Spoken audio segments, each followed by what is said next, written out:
Kişilik huquq kuzatish tashkiloti Xitoy hukumatini Sharq Turkistonda oilasidan ayirib etilgan Uyg'ur va boshqa turk millatlarning bolalarini darhol oilasiga topshirib berishga chaqirdi. Bayonotda Beijing hukumati Uyg'ur va boshqa turk musulmonlarning bolalarini oilasidan ayirib etishdan voz kechish kerak deyildi.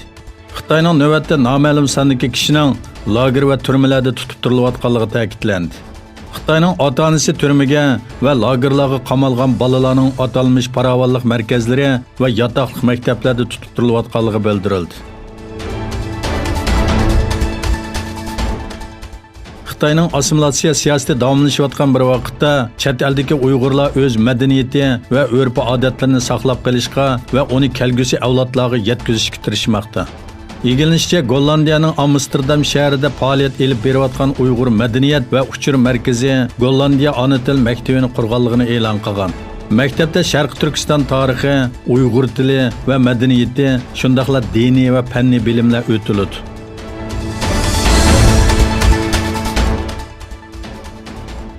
Dünya Uyghur Qurultayı baş katibi Ankara Üniversitetining o'qituvchisi Dr. Erkin Ahmad Sharq Turkistonda Xitoy doiralarining o'zini terrorchi deb e'lon qilganligiga qarata nishonga ilinishimdagi maqsad bizni besiqtirish dedi.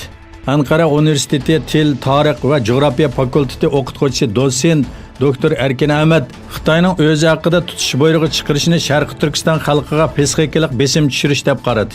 O Xitoy doiralarining Sharq Turkistondagi kishilik huquq tajovuzchilari va Uyg'ur masalasining Turkiya va dunyo jamoatchiligida tonishtirilishidan bearam bo'lganligini ta'kidladi.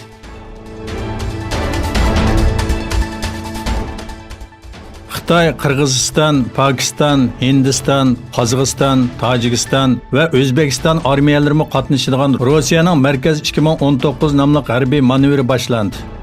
Manevrga jami 128 ming askar, 20 mingdan ortiq jang qurollari, 600 ga yaqin aeroplan va odamsiz aeroplan, 200 dan ortiq tanka va 15 ga yaqin urush paraxoti qatnashmoqda. Manevrning asosiy temasi terrorlikqa qarshi turish va O'rta Osiyoda bexatarlikni saqlash deb e'lon qilindi.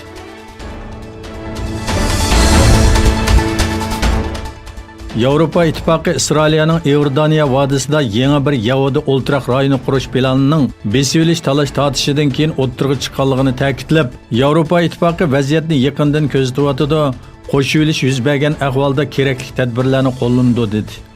Yevropa İttifaqı tashqi munosabatlar va xavfsizlik oliy vakili Federica Mogherinining ishxonasidan e'lon qilingan bayonotda Isroiliya hukumatining Iordaniya vodisida Yahudi o'ltiraq rayoni qurishga ruxsat qilinganligi norozilik bildirildi. Bayonotda qo'shilish harakatining xalqaro qonunlarga og'ir darajada xiloflik qilinganligi, ikki davlat hal qilish usulini qiyinlashtirayotganligi va rayon muqimligiga tahdid olib kelinganligi ogohlantirildi. Afg'oniston poytaxti Kabul va Parvon o'lkasida Taliban tarafidan elib berilganligi bildirilgan ikki qitimliq o'zini qo'shib portlatish hujumida 48 kishi hayotidan ayrildi.